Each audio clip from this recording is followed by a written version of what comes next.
Hi, I'm Kanda, and if you're like me and you are at the end of the foil season and you're a little sad to pack away your gear, but you're excited about next season because there's some cool foils coming out, then this is what I like to do and what some of the top riders do to keep their boards and their foils looking pristine. Basically, we're going to be applying the ceramic coatings from SurfGuard, and what I've done first is I've cleaned my board down with just standard alcohol wipes, and it's nice and clean to get rid of any sort of like debris that might have been on there. And then basically from this, all we're going to do is just spray the heck out of it. You can definitely get it on the EA pad because what that does is it prevents water absorption and UV sort of damage that happens over time. Once I spray it on, it's really simple. I just basically make sure I rub it in to get into all those little weird spots. And I'll just do that quickly. And I definitely like to load up on it. You know, don't be shy about using it. The stuff lasts forever in terms of how much you need. Once we do that, just going to flip the board over, hit the bottom side. And this, by the way, is still one of my favorite boards. I typically do beach starts and wake foiling. And this one here is a 4-foot high roller from Slingshot. And there's just something about how I like this board and why it was so well balanced. And I get to try out quite a few boards because I have a board shop. And there's just something about this one. It just works. Okay.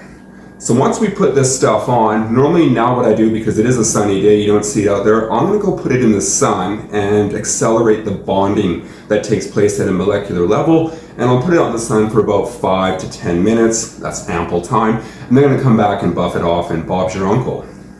Okay, we've just taken it out of the sun. Now what I'm going to use is just a standard sort of cloth to buff out all the residual or residue that was left behind. You'll notice that up close when you're putting it on in the sun. I'm just going to go through, make sure that all the areas were covered, because sometimes when you spray it on, whether there's some other substance or chemical on there, you'll notice right away, like with any sort of coatings, whether it's going to, whether there's any interference or not. And that's basically what we've done on the top. Just going to flip it over. It's really simple and easy. And by the way, one of the reasons I do like SurfGuard is it's eco-friendly. It's actually made from little nanoparticles of sand. So we're actually using sand to create a ceramic glass coating. That's what's cool with technology. And you really got to thank the aviation and military sector for developing this kind of stuff. It's also really good on cars and windshields, or anything you want a nice ceramic sort of anti-abrasion protection on there. And that's it. And what you notice that when you put it on, it's not a glossy shine, it's actually a matte shine. And you can definitely see, and more importantly feel, how smooth it is. Because it's ceramic glass. Now, funny enough, SurfGuard also works it out well for the bottom of snowboards and skis or anything you want something to go through the snow a little bit better.